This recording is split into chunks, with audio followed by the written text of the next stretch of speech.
엄마, 먹어치우는 것도 일이야. 제발 반찬 좀 그만 가져와. 그 말을 듣던 순간 숨이 턱 막혔습니다. 손에 들고 있던 반찬통이 무겁게 느껴졌고 마음속에선 뭔가 툭 하고 떨어지는 소리가 들렸습니다. 내가 뭘 그렇게 잘못했나? 그저 너 걱정돼서 너 힘들까봐 한 건데. 서운함과 허망함이 뒤섞여 한동안 부엌에 홀로 앉아 멍하니 있었습니다. 누구도 말해주지 않았습니다. 언제까지가 사랑이고 어디부터가 부담인지. 내리사랑은 끝이 없다고 배웠는데 정작 그 사랑이 자식을 숨막히게 할 줄은 몰랐습니다. 오늘은 왜 결혼한 자녀에게 주는 반찬이 오히려 짐이 될 수밖에 없는지, 그리고 부모와 자식 사이 서로 더 행복해지기 위해 지켜야 할 지혜로운 선은 무엇인지 함께 이야기 나누려고 합니다. 혹시 지금 마음이 조금이라도 서운하셨다면 그 감정 결코 부모님의 잘못이 아닙니다. 그렇기에 더 현명한 해법이 필요합니다. 영상이 끝날 때쯤이면 반찬 대신 진짜 필요한 게 무엇인지 명확히 아시게 될 거예요. 오늘 영상이 마음에 드신다면 구독과 좋아요를 눌러 저와 함께 해주세요. 더 깊은 위로와 지혜로 보답드리겠습니다. 그 어머니는 평소 요리를 참 좋아하셨습니다. 시장에 가면 싱싱한 채소를 보면 그냥 지나치질 못하고 새로운 반찬거리가 눈에 띄면 꼭 한번 만들어 보고 싶어졌죠. 그러다 결혼한 아들이 생각났습니다. 그래, 내가 반찬이라도 해줘야지. 둘이서 맞벌이하고 애까지 키우면서 반찬 만들 틈이 어디 있겠어? 그 마음 하나로 나박김치, 달걀말이, 고등어조림, 제육볶음 등 주말마다 이것저것 만들어 반찬을 챙겨 보냈습니다. 처음에는 아들도 며느리도 고맙다며 사진까지 찍어 보내곤 했죠.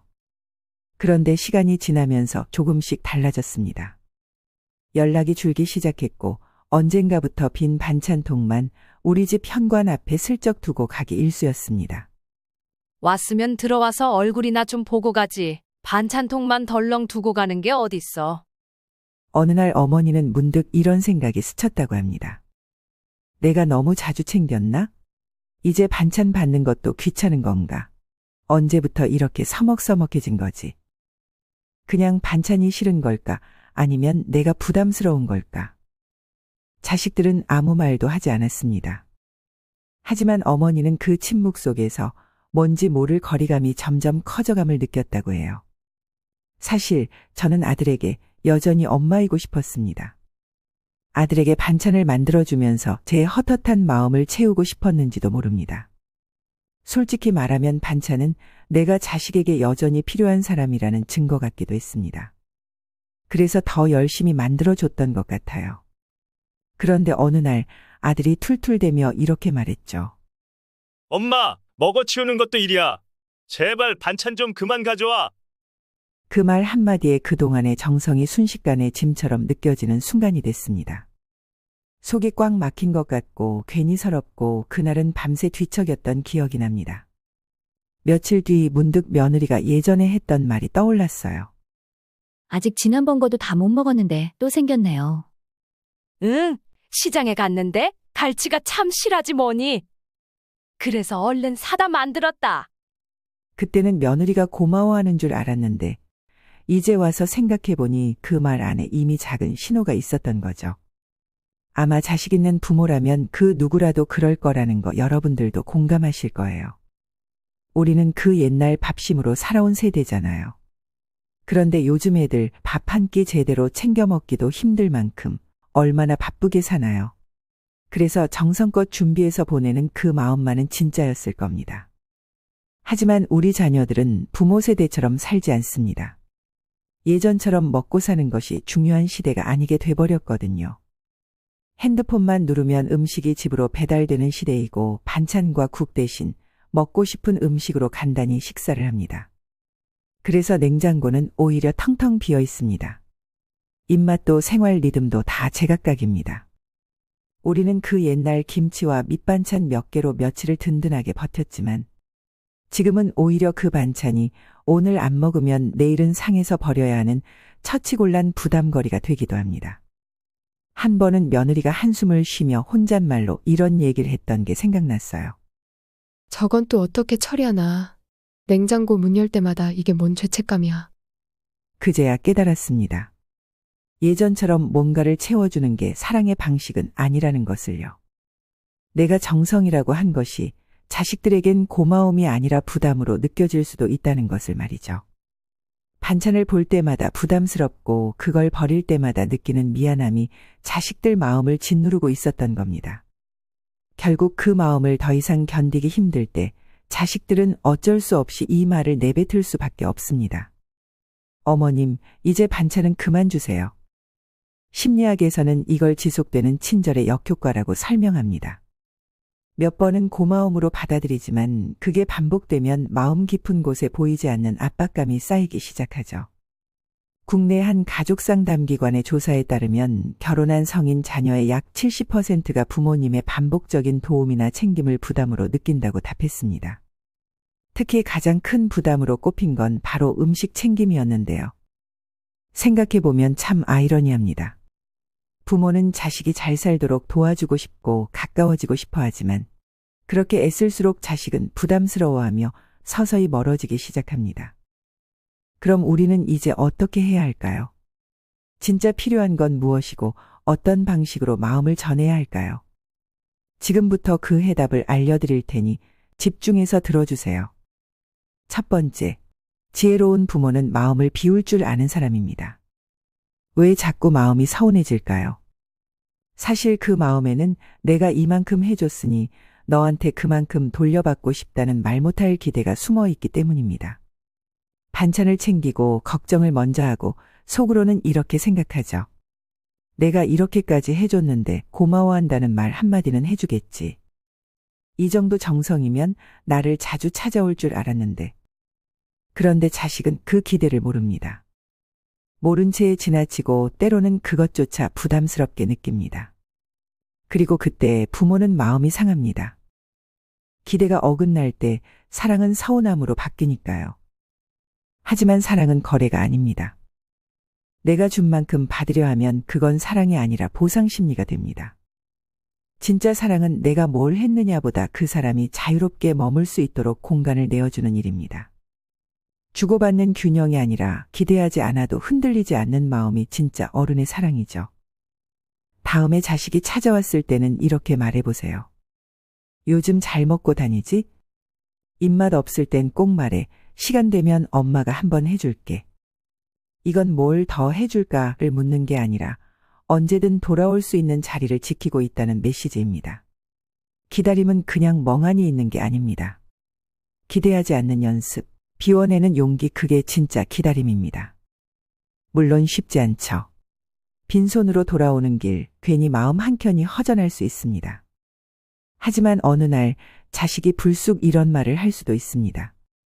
엄마, 여름 되니까 엄마 열무김치가 생각나네. 좀 담아줄 수 있어? 그 한마디면 충분합니다. 그건 의무가 아니라 진짜 마음에서 우러난 그리움의 신호니까요. 독일 철학자 에리 프롬은 이렇게 말했습니다. 성숙한 사랑은 내가 필요해서가 아니라 내가 있는 그대로 괜찮아서 지켜주는 것이다. 부모의 사랑은 많을수록 좋은 게 아닙니다. 적당한 거리에서 묵묵히 지켜봐주는 것, 그게 오히려 자식에게 가장 큰 위로가 됩니다. 두 번째, 이제는 내팽겨둔 내 삶의 중심으로 다시 돌아와야 할 때입니다. 애들 잘 되는 게 내 행복이지 뭐 라고 우리는 종종 말합니다. 나야 뭐 이제 그냥 이렇게 사는 거지 라고도 합니다. 내 삶의 주인은 바로 나 자신입니다.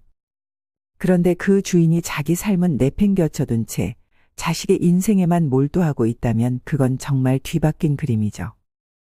애써 반찬을 챙기고 생활을 도와주면서 그래, 나는 아직도 자식들에게 필요한 사람이야 라고 마음 한구석이 속삭입니다. 그렇게 자식 곁을 맴도는 동안 정작 내 인생은 조금씩 멈춰버립니다. 이제 반찬 안 싸니 마음이 허해. 집에 가만히 있으면 자식 생각만 나서 더 답답해. 라고 부모님들이 가끔 얘기하세요. 그 마음 너무 이해됩니다. 하지만 그 허전함의 진짜 정체는 자식이 아니라 텅 비어버린 내 자리입니다. 내 하루가 나로 채워지지 않으면 결국 자식의 인생을 붙들고 늘어질 수밖에 없습니다. 그래서 이제는 다시 내 자리로 돌아와야 할 때입니다. 요즘 엄마 바빠. 오늘도 엄마 친구들이랑 등산 가야 해. 반찬은 나중에 엄마 시간 되면 그때 맛있게 만들어 줄게. 라고 자식이 전화 왔을 때 말해보세요. 아, 엄마가 이제 자기 삶을 살고 있네 라고 자식은 속으로 깜짝 놀랄 겁니다. 다행이다. 그래 맞아. 엄마도 재미나게 살아야지 라고 안도합니다. 그 순간부터 자식은 부모가 궁금해지기 시작합니다. 연락도 더 자주 오고 대화도 더 가볍고 편안해집니다. 진짜 건강한 관계는 내가 내 인생을 잘 돌볼 때 비로소 만들어집니다. 자기 자신을 돌보는 부모만이 자식에게 진짜 기댈 언덕이 될 수 있다라고 독일 심리학자 에리카 브레너는 말했습니다. 이제 그 언덕을 다시 단단하게 세워야 할 시간입니다. 내 인생의 주인은 나, 그 자리를 다시 찾아야 할 때입니다. 자기 삶을 잘 가꾸는 부모일수록 자식과의 관계가 더 건강하다고 심리학자들은 말합니다. 최근 한 연구에서는 취미 생활이나 소모임 활동이 활발한 부모들은 자식과의 연락 빈도가 더 높고 자식들도 그 부모를 심리적으로 더 가깝게 느낀다는 결과가 나왔습니다. 부모가 자기 인생을 즐기면 자식은 안도감을 느낍니다.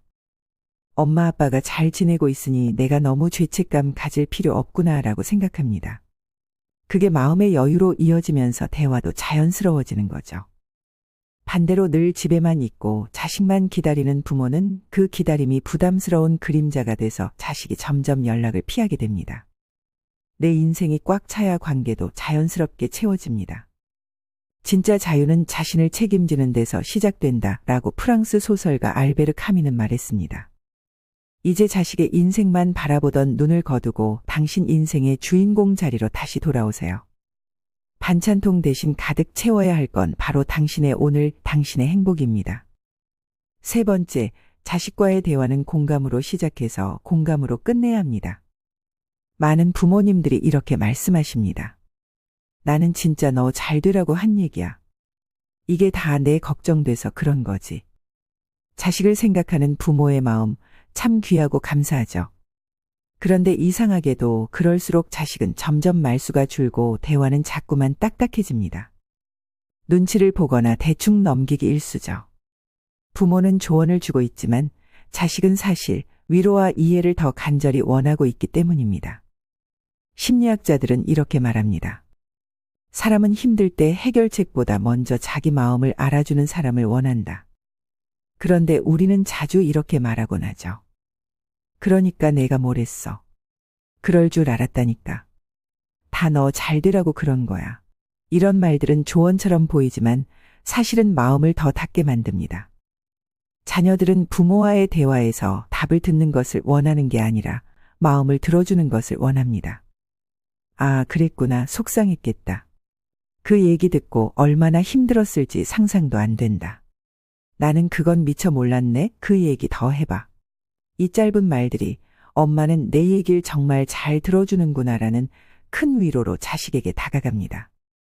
어떤 상담 사례에서 이런 말이 나왔습니다. 엄마가 가끔은 그냥 고개만 끄덕이며 들어줄 때가 제일 편했어요. 괜히 조언하려고 할 때보다 훨씬 마음이 열리더라고요. 공감은 거창할 필요가 없습니다. 상대의 마음을 판단하지 않고 그대로 받아들이는 것, 그게 진짜 공감입니다. 자식과의 대화는 공감으로 시작해서 공감으로 끝내야 비로소 그 대화가 관계의 시작이 됩니다. 미국 심리학자 메리 프랜시스는 공감은 말을 덧붙이는 기술이 아니라 마음을 함께 걸어가는 태도다. 이렇게 말했습니다. 부모의 한마디가 자식의 마음을 지킬 수 있습니다. 그리고 그 한마디의 힘은 조언이 아니라 공감에서 나옵니다. 부모님의 조언은 분명 정성이지만 그 정성이 때로는 부담으로 바뀝니다. 왜냐하면 아이들은 조언을 원하지 않을 때가 더 많거든요. 그저 자기 마음을 편하게 꺼낼 수 있는 부모가 필요할 뿐입니다. 심리학 연구에서도 밝혀졌습니다. 성인 자녀들은 문제를 해결해주는 부모보다 공감하며 들어주는 부모에게 더 큰 신뢰를 느낀다고 하는데요. 왜냐하면 그 순간 부모는 조언자가 아니라 진짜 내 편이라 생각하기 때문이라고 합니다. 진짜 경청은 상대방의 마음을 안전하게 해주는 가장 큰 선물이다. 심리치료사 칼 로저스의 말처럼 우리는 상대의 마음을 억지로 바꿀 수 없습니다. 하지만 내가 바라보는 시선이 달라지면 관계도 자연스럽게 바뀌게 됩니다. 말 한마디, 그게 부모와 자식 사이의 평생 거리를 결정짓는 열쇠입니다. 네 번째, 마음속 말은 말하지 않으면 절대 전해지지 않습니다. 많은 부모님들은 이렇게 생각하곤 합니다. 나이 들어서 이런 걸로 서운해하면 내가 속 좁은 사람 같지 않을까? 부모가 자식한테 뭘 바라겠어. 그냥 참고 넘어가야지. 그래서 마음에 스치는 작은 서운함도 그저 꾹꾹 눌러 담고 조용히 넘겨버립니다. 하지만 문제는 말하지 않으면 자식은 절대 모른다는 겁니다. 엄마가 속상했다는 걸 나중에 알았어요. 그땐 그냥 엄마가 괜찮은 줄 알았거든요. 차라리 조금만 말해줬으면 나도 신경 썼을 텐데. 바로 이게 포인트입니다. 대부분의 자식들은 알고도 못 챙기는 게 아니라 몰라서 못 챙기는 겁니다. 부모의 마음은 겉으로 볼 수가 없으니까요. 그리고 부모는 종종 이렇게 생각하죠. 애가 얼마나 바쁜데 내가 괜히 더 부담 주면 안 되지. 하지만 그 걱정 때문에 아무 말도 안 하면 자식 입장에서는 정말 아무 일도 없는 줄만 압니다. 그래서 아주 짧게라도 내 마음을 표현하는 게 중요합니다. 그땐 사실 조금 서운했어. 엄마도 내 목소리 듣고 싶어서 기다렸거든. 이런 솔직한 한마디가 자식의 마음을 열고 그동안 멀어졌던 거리감을 다시 좁혀줍니다. 심리학 연구에 따르면 부모의 감정 표현은 관계의 질을 결정짓는 중요한 열쇠라고 합니다. 특히 부드럽게 진심을 전할 때 자식은 부모를 부담스러운 존재가 아니라 따뜻하게 다가갈 수 있는 사람으로 느낀다고 해요. 그리고 중요한 건 감정을 표현하는 것이지 화를 내자는 게 아닙니다. 감정을 쏟아내듯 터뜨리는 게 아니라 내 마음을 살짝 열어 보여주는 용기가 필요하다는 뜻이죠. 프랑스 심리학자 앙드레 루스는 이렇게 말했습니다. 진짜 친밀함은 상대가 내 마음을 짐작하길 바라지 않고 내가 먼저 건네는 솔직함에서 시작된다. 결국 사랑도 마찬가지입니다.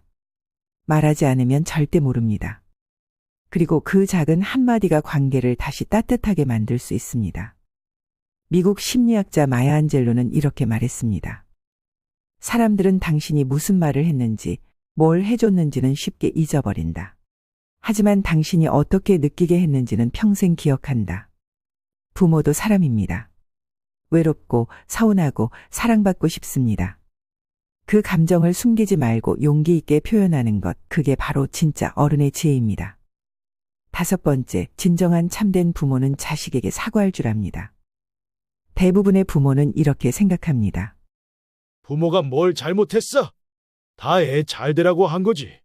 그땐 나도 최선을 다했어. 내 입장에서 그게 맞았으니까. 정말로 대부분은 자식을 위하는 마음에서 나온 행동이었을 거예요. 하지만 중요한 건 내가 뭘 의도했느냐가 아니라 자식이 어떻게 느꼈느냐입니다. 어느 날 아들이 고민거리를 말합니다. 엄마, 요즘 회사가 힘들어. 그래서 나 승진도 밀리고. 그런데 엄마는 무심코 이렇게 답합니다. 네가 조금만 더 부지런했으면 벌써 올라갔겠다. 그 순간 아들은 아무 말 없이 넘겼지만 그 뒤로는 회사 얘기를 잘 꺼내지 않았다고 해요. 엄마는 진짜 걱정돼서 한 말이었지만 자식 귀에는 넌 부족해라는 소리로 들린 거죠. 다행히 엄마는 뒤늦게 후회하며 이렇게 말했습니다. 생각해보니까 그때 내 말에 네가 좀 서운했을 것 같더라. 미안해. 엄마가 너무 속상해서 그랬어. 그 말 하나에 아들은 한참 웃으면서 이렇게 말했대요. 에이, 그럴 수도 있지. 고마워, 엄마. 여기서 중요한 것은 부모의 사과는 잘못을 인정하는 굴복이 아니라 자식의 마음을 헤아리는 진짜 용기라는 점입니다. 사과는 내가 자식에게 고개를 숙이는 게 아니라 내 마음의 그릇을 더 키우는 일입니다. 내가 사과하면 자식이 나를 우습게 보지 않을까라고 생각할 수도 있지만 절대 그렇지 않습니다. 오히려 부모가 사과할 줄 알 때 자식은 우리 부모님은 정말 멋진 분이구나 하고 마음속 깊이 새깁니다. 작은 한마디면 됩니다. 그때 엄마가 말이 좀 지나쳤더라. 기분 나빴다면 미안해. 내가 생각이 짧았어. 서운했다면 진심으로 사과할게. 이 한마디가 얼어붙은 마음을 녹이고 관계를 다시 따뜻하게 만듭니다. 심리학자 다니엘 윈터는 이렇게 말했습니다. 사과는 약한 사람이 하는 게 아니라 관계를 진심으로 지키고 싶은 사람이 하는 것이다. 맞습니다. 부모도 잘못을 하면 인정할 줄 알아야 합니다. 그건 자식을 굽어보는 부모에서 함께 걸어가는 진짜 어른으로 성장하는 길입니다. 사과는 자식의 마음을 낮추게 하는 게 아니라 부모의 사랑을 더 단단하게 만드는 힘입니다. 6번째, 이제는 자식을 놓아줄 때가 됐다는 걸 알아야 합니다. 둥지를 떠난 자식은 더 이상 품 안의 자식이 아닙니다. 자식이 새로운 둥지에서 그들만의 독립된 가정을 꾸릴 수 있도록 그저 지켜봐 주어야 합니다. 그런데 부모 마음은 또 그렇지 않죠. 여전히 자녀와 함께하고 싶은 마음, 자식의 삶에 함께하고 싶은 마음, 모두 사랑에서 시작된 마음이지만 자식들 입장에선 부모의 사랑이 사랑을 가장한 집착처럼 보일 수 있습니다. 결혼하면 둘이서 재밌게 살아라고 하시더니 본인들도 챙기면서 살라는 말이었어? 주말마다 오라시면 도대체 우리는 언제 여행 가고 언제 쉬란 말이야? 처음엔 어머니가 반찬도 해다 주시고 살림도 도와주셔서 정말 고마웠는데요. 점점 저희 집 일에 자연스럽게 관여하시니까 저희만의 생활이 생기질 않더라고요.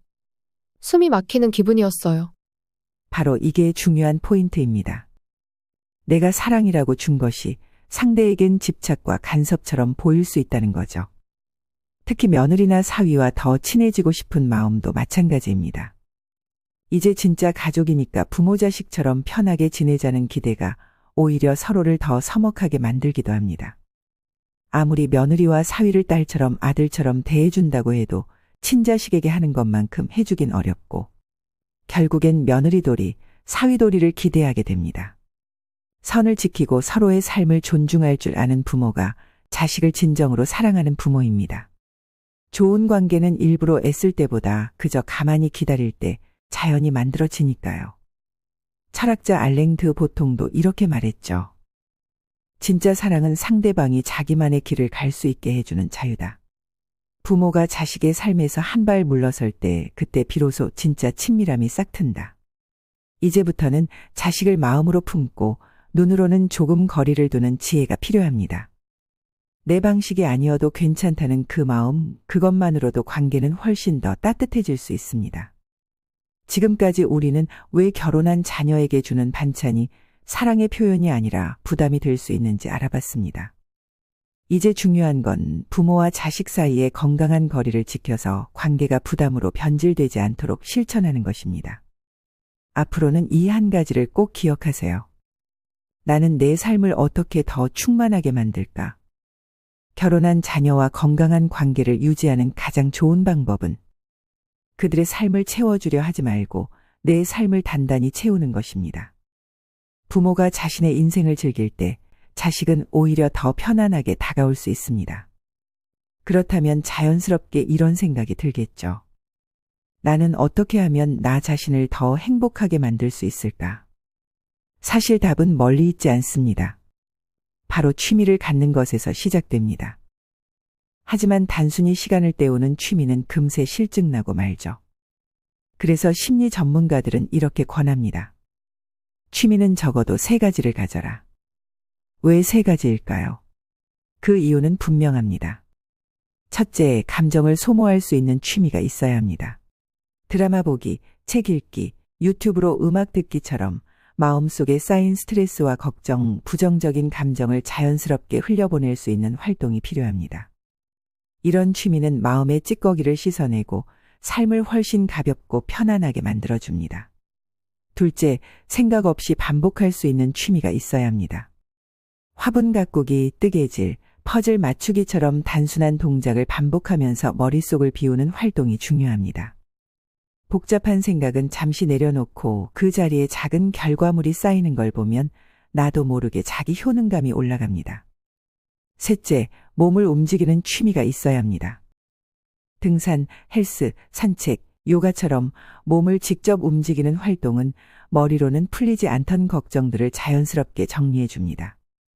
운동을 하면 도파민, 엔돌핀 같은 좋은 호르몬이 분비돼 삶을 더 긍정적으로 바라보는 힘이 생깁니다. 여러분은 요즘 어떤 취미를 가지고 계신가요? 혹시 일상이 무료하고 몸과 마음이 쉽게 처지는 느낌이 든다면 지금 말씀드린 이 3가지 취미 중 하나라도 꼭 시도해 보세요. 취미는 단순히 시간을 채우는 게 아니라 내 삶을 다시 단단히 붙잡아주는 힘입니다. 세 가지 취미를 가진 사람은 인생에 큰 고난이 닥쳐도 훨씬 더 든든하게 버텨낼 수 있습니다. 혹시 나는 무슨 취미가 좋을지 잘 모르겠다 싶으시다면 일단 밖으로 나가 걸어보는 것부터 시작해 보세요. 잡생각이 많을 땐 걸으세요. 답답한 마음은 걸으면 길이 열립니다. 건강한 정신은 건강한 몸에서 나옵니다.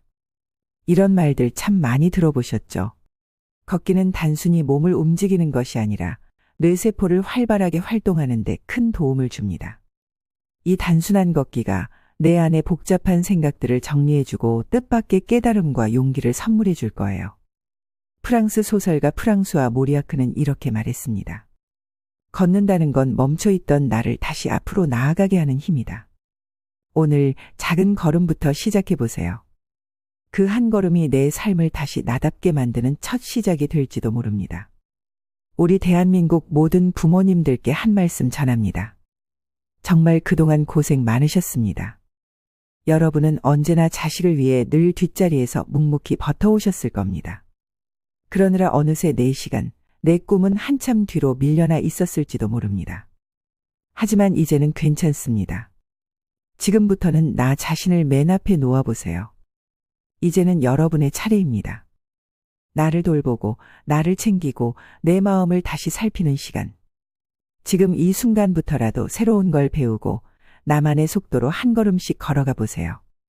늦었다고 생각되는 바로 그때가 오히려 가장 좋은 출발점이 될 수 있습니다. 여러분은 그럴 자격이 충분히 있고 그 누구보다 멋지게 인생 2막을 살아갈 분들입니다. 오늘 영상이 도움이 되셨다면 구독과 좋아요를 눌러주시고 주변의 소중한 분들께도 공유해 주시면 감사하겠습니다.